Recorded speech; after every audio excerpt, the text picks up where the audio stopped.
Thank you so much, Sunil, for agreeing to chat with us and finally making this happen despite all the calendars moving up and down. So we've been working together for a couple of months now, but we love interviewing people who've come from different walks of life, either as founders or as operators in startups or from the partnership world. You somehow, through various phases in your career, have kind of transcended all of these worlds in some way or the other. So, we'd love for you to tell us a little bit about yourself, and how you got to where you are today and what you do at DevRev. Yeah, sure. They just well, first of all, thank you for the invitation. It's always a pleasure to connect. So my name is Sunil Dutt. I take care of the partnerships and the channel sales here in EMEA for DevRev. I've been doing this now for the past 20 years, and I've spent most of the 20 years with startups and scale-ups. I think my career started back in the day with a company called Symantec, which was when I started already a large company, but I was particularly responsible for all the startups and scale-ups that Symantec was acquiring and adding the products to their portfolio and then actually positioning the products into the ecosystem as well. From there, I transitioned to a company called WebSense. Later got acquired by a venture capitalist and became ForcePoint. They're a little bit more also in the cybersecurity space. From there, actually, I transitioned to a completely different space, which was with a company called Nutanix. And that was in the enterprise cloud infrastructure. That's where I first got to meet Dheeraj, who founded the company, and also Manoj, who was on board very early on as the pioneering the engineering part at Nutanix. So I spent about 7 years there in a very similar role as now, building and scaling the company. And now in between, I actually went to a company called Salt Security. So I went back to cybersecurity. And before I could actually, complete my mission there, because I spent 3 years there, I joined DevRev again with the founders at, previously Nutanix. So I joined Dheeraj, Manoj, and also Patrick van der Werken, who I've worked with at Nutanix. And also with Martijn, I always call him my work wife because him and I have been working together for the past 10, 11 years in, him as my technical better half. So been with DevRev now for 6 months, and it's things are moving extremely fast in a good way. And at the same time, we're also storming, like they call it, with every startup. But that's who I am and a little bit of history about myself, Tejas. Fantastic. Now, we've spoken about a lot of your professional journey over here, but I think one of the cool things that I recount from my conversations with getting to know you outside of work is also that you are a very ardent sports person. I think it was rowing, if I remember correctly. I think it would be really fun if you could, tell us a little bit about that side of your life as well, and maybe how it impacts how you see things day to day in the professional world as well. Yeah, absolutely. Wow. I mean, I've always been into martial arts myself. That started when I was 6, actually. So I've been very, very active in that space. I started with karate. I transitioned into taekwondo. I was actually part of the Dutch Olympic team a long time ago with taekwondo. Wow. Uh, Transitioned into kickboxing from there, went to Thai boxing, and that's basically what I do today. So I've done a lot of tournaments, um, but right now I am more in the phase of coaching and training. So I my weekends it's on voluntary basis, so I try to do it as often as possible. But I train the youth championship teams, so those are kids between 6 and 12 years old. And actually, I'm just a crash test dummy at the end of the day, right? Because they learn more from each other. And I'm also training the adults, so the A class adult competition teams. So I train them, and I sometimes just also train with them and get in the ring. But obviously, I have a customer-facing role, so I need to wear a helmet and make sure that I don't appear here, for instance, with a blue eye or with a black eye. So that's yeah, and how that relates to my professional life. It actually is um, very intertwined from a mindset perspective because with startup companies, you need to have that knife between the teeth mentality, and it's going to be there's going to be a lot of turbulence along the way as well. And I think the with martial arts, it's also a chess game, right? You need to anticipate your next move, your opponent's next move. It's also very much a test of strength and mental capacity as well. And you train your body in terms of how to deal with pain, how to deal with situations that are less comfortable. So from that perspective, there's a lot of correlation between my professional life and what I do in sports. So now we know how you get partners to align with your goals.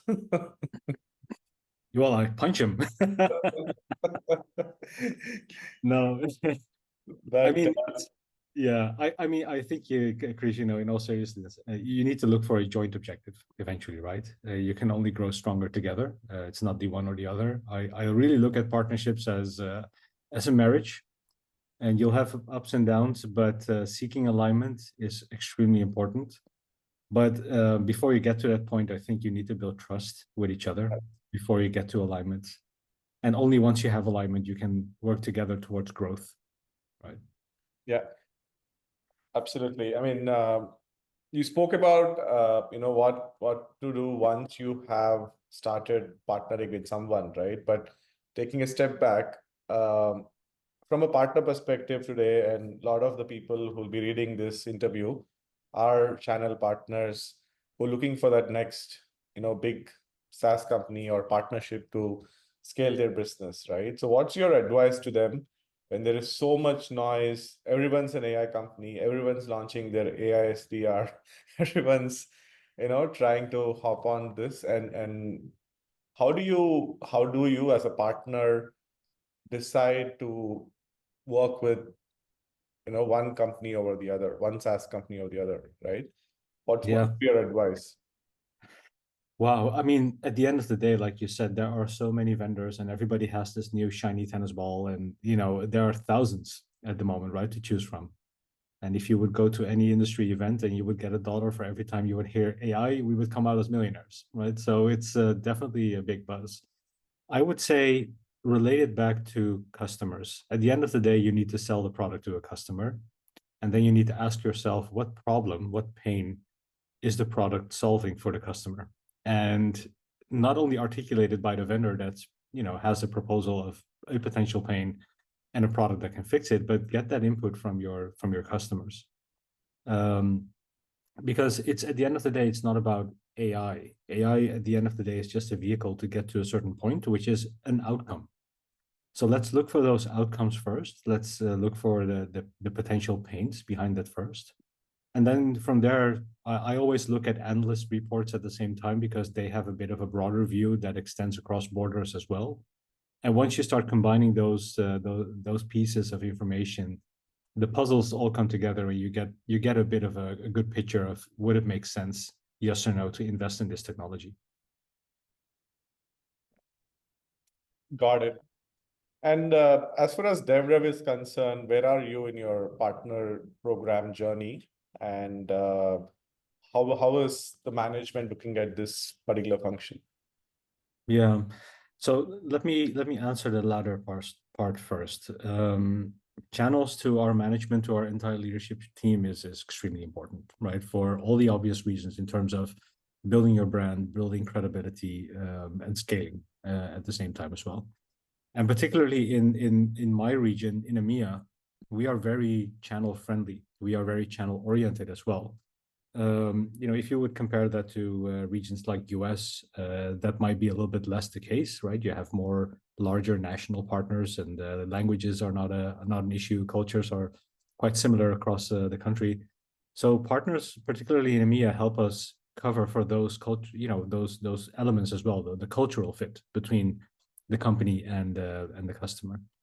So from that perspective, our leadership is very channel friendly. If you look at our partner program, we decided to make it lightweight.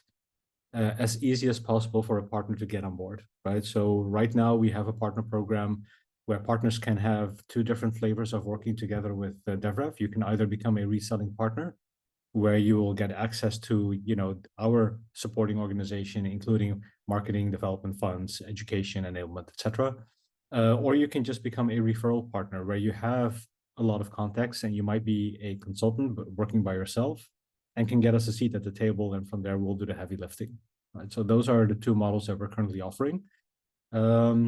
If you look at the way that we're trying to scale our partnerships, this is a learning experience that I had in the past from other vendors. And what I mean with that is typically vendors particularly from US, they come to Europe and they try to sign up as many partners as possible, thinking that they will get the benefit of scale. But in the beginning, you don't have enough business to distribute. You will get margin erosions, channel conflicts.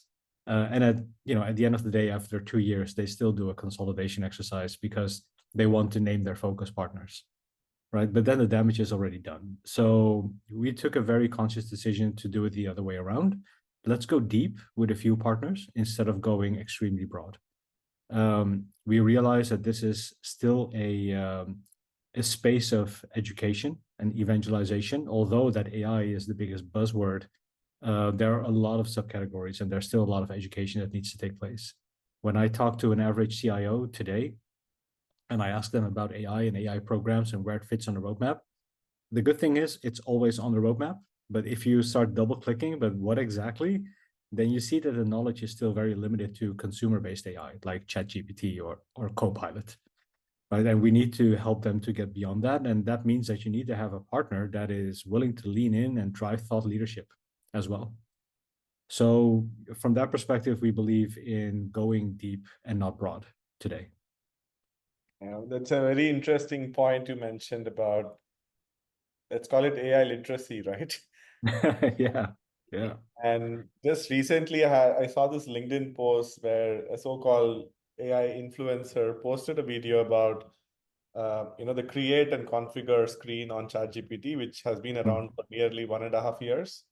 And he showed how you can code in plain English and it'll create a custom GPT. And that post got like crazy engagement.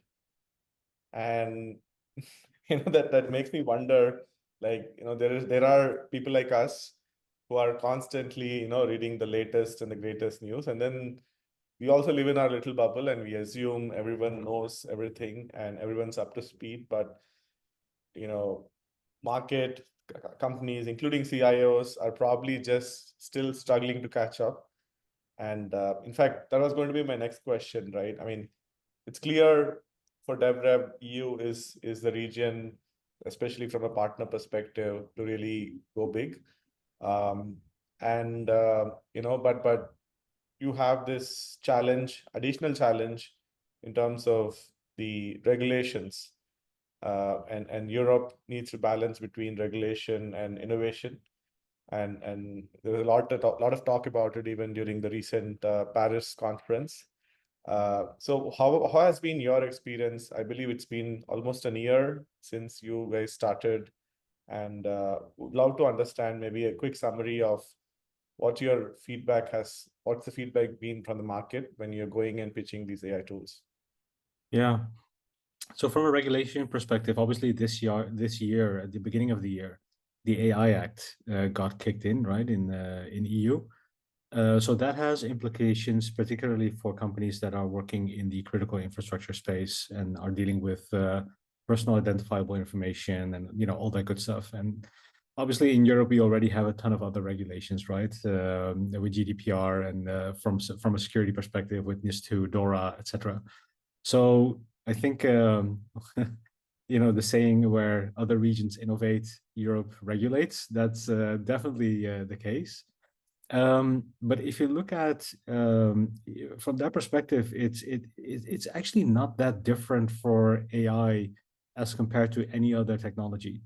At the end of the day, AI is going to be a virtual assistant that you'll have across all your departments in your company, that you provide the exact same guardrails that you would provide to any other team member. And you train it in exactly the same way that you onboard and train any other team member in your company, right?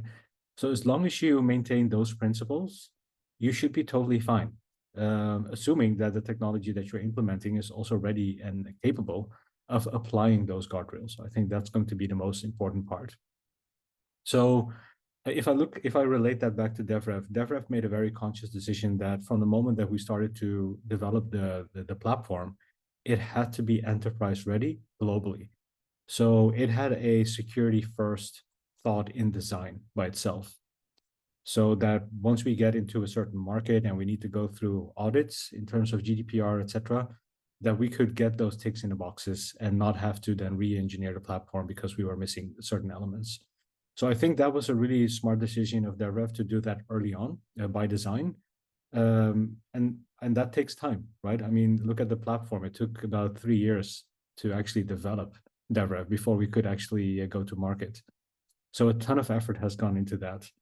So, I was actually at a conference with the Dutch government, and they were educating companies locally on the AI Act. And then you're also seeing that in the AI Act, there are still a lot of things that need some thought around it, right? It's not finished at the moment because somebody in the audience asked a very simple question, which had a very long answer. Was when is AI AI? Right? Because if for instance, if you have an automation scripted and with a decision tree, and if this then that, and then the computer knows what to do when something hits the system, and it starts automating it, is that AI? Right? Because it's the computer doing something by itself, right? Pre-programmed. So, and it was really interesting to see that the person that had to answer the question, the specialist on AI from the government, was struggling a little bit with, exactly defining where you draw the line and where's the gray area that we still need to work out. So I think, Europe is trying to regulate with it, which is a good thing. But there are still a lot of wrinkles that need to be ironed out.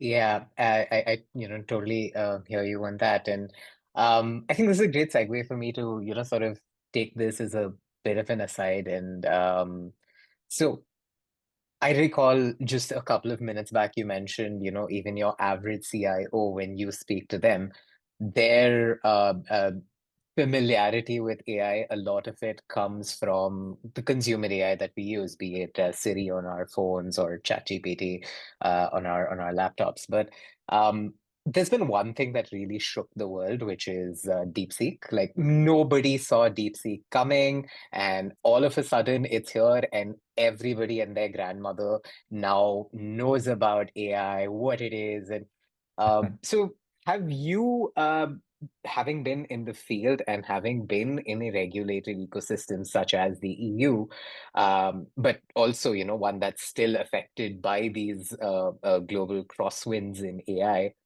how have you seen this sudden coming of DeepSeek impact the world around you? Yeah, it definitely, put AI on a picture because everybody was so vocal about it. I think if you really narrow it down, it wasn't so much DeepSeek and their capabilities that shook the world, because there are many GPTs. Yeah, right. ChatGPT is not the only one or not the only conversational chat agent that you can use. So from that perspective, they weren't that special. I think what was really special about what they did was how quickly in stealth mode they all of a sudden released a tool at a fraction of the cost of what traditional companies were building, like OpenAI with ChatGPT. I think that it was particularly that piece. Eventually, you'll see that how they articulated that they were able to do it at a fraction of the speed and a fraction of the cost. That wasn't 100% true, but still, they definitely pulled something off. And it definitely got a spot for AI in for across the globe. Right now, I think the challenge is not so much developing a DeepSeek or the next DeepSeek that's going to be around the corner. It's going to be how are you going to scale it in such a manner that everybody can use it and can keep using it. And this is a challenge, right? And this is something that, for instance, OpenAI did very well. They invested heavily in compute power, data center capacity, et cetera, to make sure that everybody can use the tool. But if you would be using a tool that is highly regulated, from a perspective of the world where certain things you cannot ask in the tool and it will basically give you an evasive or answer or will not answer your question at all. You should start asking yourself how many countries across the world will be able to adapt that, right? Because they know that the output will always be biased from a certain perspective. So I think eventually what's going to drive the most value for people is a tool that is brutally honest. And we're getting there, right? Even ChatGPT today has a lot of hallucination because the knowledge that's being fed to it is the entire internet, and probably not everything on the internet is true. But we are getting towards points where companies are now offering GPT capabilities, highly personalized, where you can decide what information you feed it. For instance, like what DevRev is doing, right, with our knowledge graph, right? It's basically your single point of truth about everything that you know about your company, people, processes, based on your company data. So I think that's going to be the highly effectiveness of those types of tools. But I fully agree with you. The PR was great. Absolutely right. But one sort of, interesting conversation that came out of that whole thing was one was speed and the other was definitely cost, right? Yeah. We know how much it's taken OpenAI to come up to where it is today versus what is the claimed figure, let's just put it that way, for DeepSeek to, develop the capabilities that it has come to today. We definitely spoke about how this would probably impact the end consumer, but we're building in B2B SaaS, right? And we've seen a lot of custom GPTs that are being built in this space, and like you mentioned with DevRev and the knowledge graph and all of these things. What do you think, or how have you seen this cost of, building these custom GPTs evolve over the years, and especially now that we've had this debate in public already in the recent couple of weeks? How have you seen that evolve? I mean, obviously the costs are going down exponentially, and that is, with any product, if you're the first one to hit the market, you can capitalize on that. But once you start getting competition, it's basically a race to the bottom, right? And it's a little bit exaggerated, but this happens with any company. Look at companies like AWS. Once they started to get competition from Microsoft Azure and from GCP, there was a similar motion from a pricing perspective. Even if you go back further, the first Discman with and look at what happened after they got competition as well. Same for HDTV and everything. So it's basically how the market operates. You can capitalize in the beginning. I think what is more important for a company to maintain its sustainability is to build an infrastructure that then others can use, right? And that's something that I've always admired about, for instance, Tesla, how they invested heavily in the infrastructure of providing loading capacity for the cars, and then opening it up to other manufacturers so they could benefit from that infrastructure as well. So creating a secondary revenue stream next to actually selling the cars. And I think this is one of the great things that some companies have invested in, like ChatGPT, for instance, with OpenAI, that is providing the capacity of GPT to other companies to build their technologies off of, or maybe just use it as a final check of the output.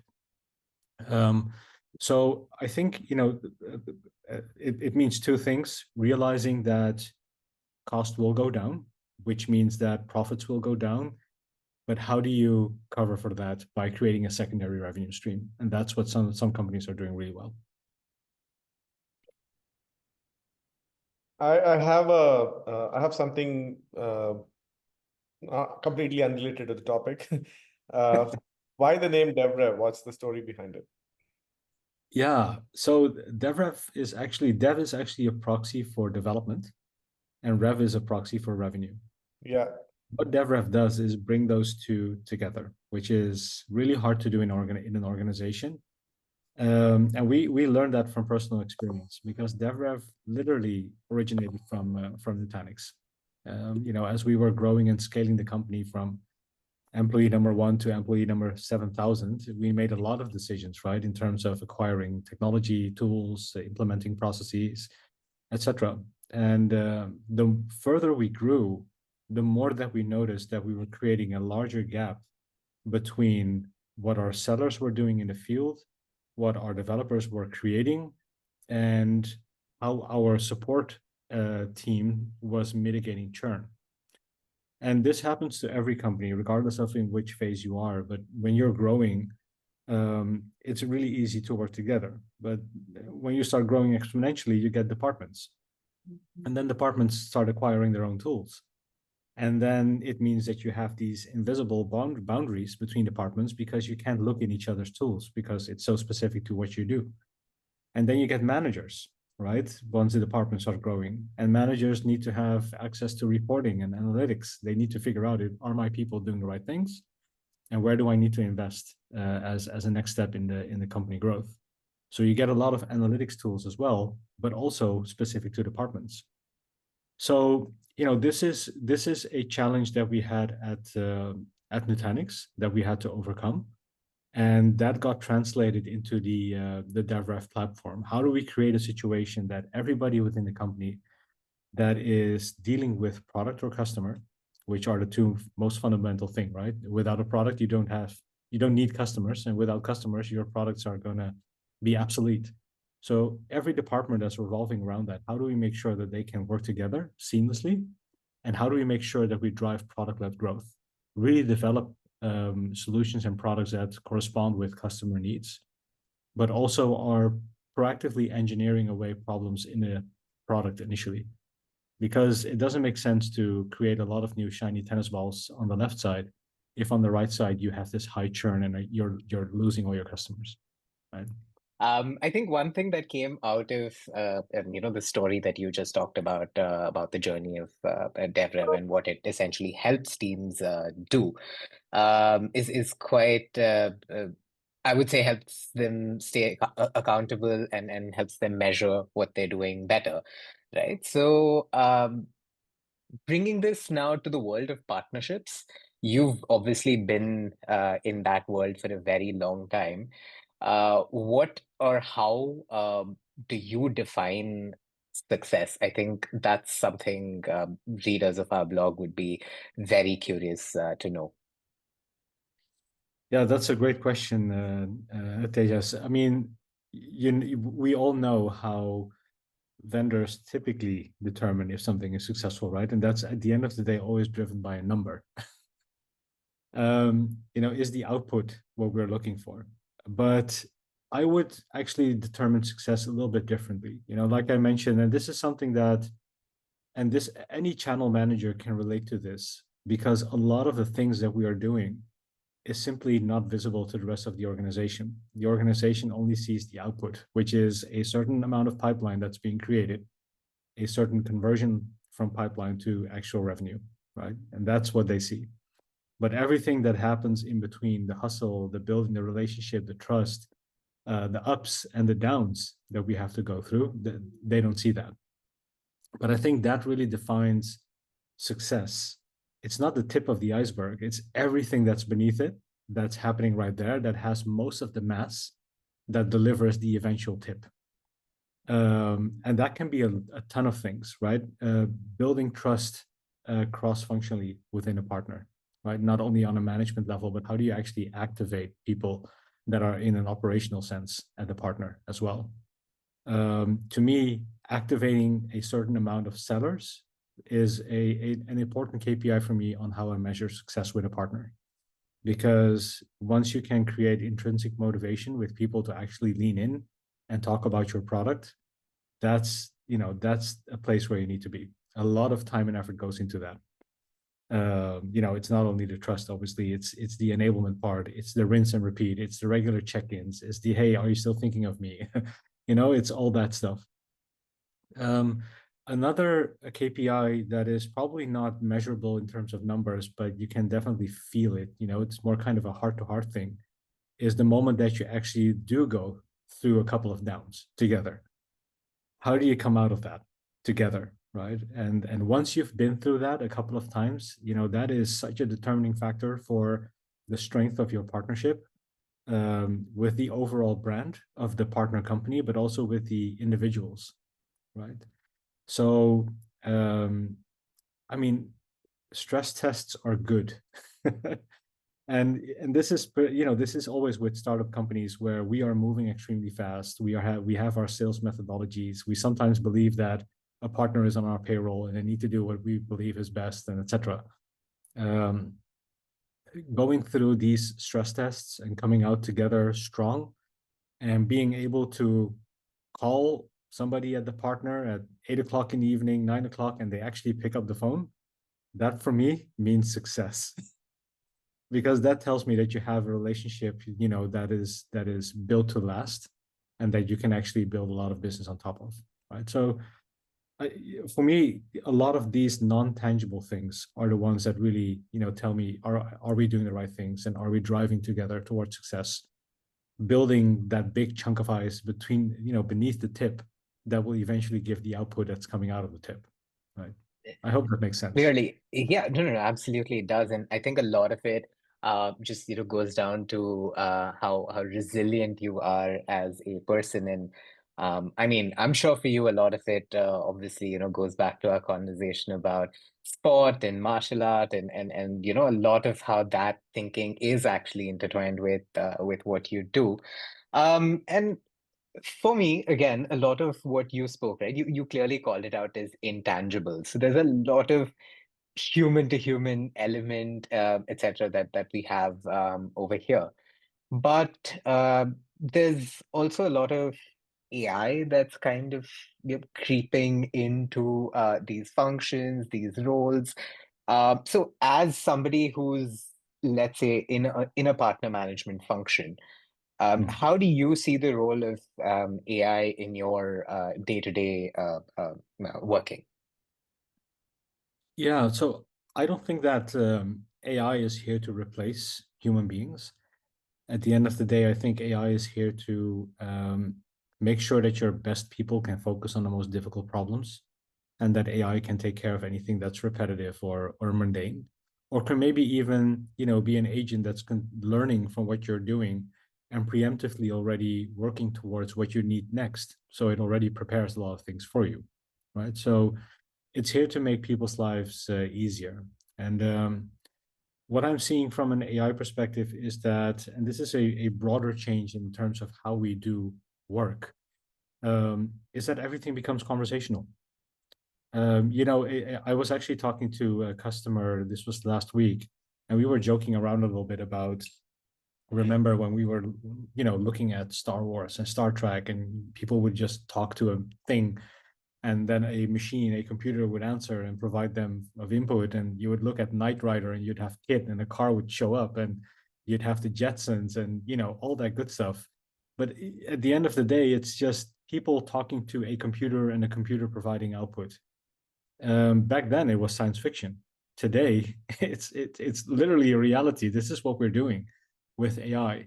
So how do I kind of reflect that to what I'm doing on a day-to-day basis, and how I see that develop at partners and also at customers, is that these partners now, including myself, have a virtual colleague in every department, and this colleague never gets tired, never needs to sleep, never needs to eat, and always listens, which is a great colleague to have, by the way. But you can ask it anything, and it will make sure that you will get the right information within seconds, right? And you can actually ask it then to also do something for you on your behalf, right? Kick off a workflow or whatever. And this is how I see that AI is delivering value also at partners. It's just making everybody's life easier, making sure that people are spending less time on things, on looking for information. And at the end of the day, it's just a huge cost saver, right? If you would just make an easy calculation on how much time people are spending on mundane tasks and looking for information, translate that in a cost of an employee, and then all your employees together, calculated over a year span, I think the business case is quite apparent, of how AI can actually optimize business operations. So I think that's what I'm seeing at partners right now. And one thing that AI will never be able to do, I mean, AI as artificial intelligence, but what AI can never become is artificial intuition. And that's where the human element comes in, right? The gut feeling decisions, the creativity, etc. So once we can put those two together, I think possibilities will be endless. And this is how I see partners embracing this as well. Sounds great. Tejas, any more questions you have on your side? So I actually just had one more thing that I was really curious about, which is uh, you spoke a lot about what AI can't replace, and there are certain things that only people can do, right? And Yeah. I think one of the things that we've learned over the period of time of building SAS 22, or even going back to our previous workplaces, is especially for functions such as channel. Community is something that really matters, right? These are community-driven functions at the end of the day. Yeah. So how would you, what is your take on communities, championing them? We'd love to know more about that from you. Yeah. I think this is where my colleagues then start to call me the beverage manager. But I mean, in all seriousness, absolutely correct, right? That's a big difference between channel partners and end users. You know, it's more the sell through and not so much the sell to. And if it's a sell through, then people need to like what they're selling and they need to like who they're selling this with. You know, it's this. We're human beings, and people buy from people, and people do business with people. So building that rapport, and again, it all comes down to trust. Specifically, if you're positioning a product that is very disruptive, like DevRev, right? We're going head to head against the big incumbents. There needs to be a high level of trust, and you cannot build trust over Zoom. You can probably maintain relationships over Zoom, but you need to meet face to face, right? Need to be part of the community. Need to have a common goal that we're all pursuing. And again, it comes down to what I just mentioned before. You need to have a couple of downs before you can get to those extremely highs as well. So community, absolutely super important. It's something that we need to invest a lot of time in. And it's also, again, something that's often invisible to many departments within a vendor company, right? I was just joking about, hey, people calling you then the beverage manager, because sometimes that's a perception that people might have, right, within vendors of the channels organizations. These are the guys that are only partying and building community and going out for dinner and drinks, etc. And they probably don't understand how sometimes that's actually necessary and valuable. And everything that goes precedes it, and everything that happens during the follow-up is also often invisible. But it is definitely part of the game. Yeah.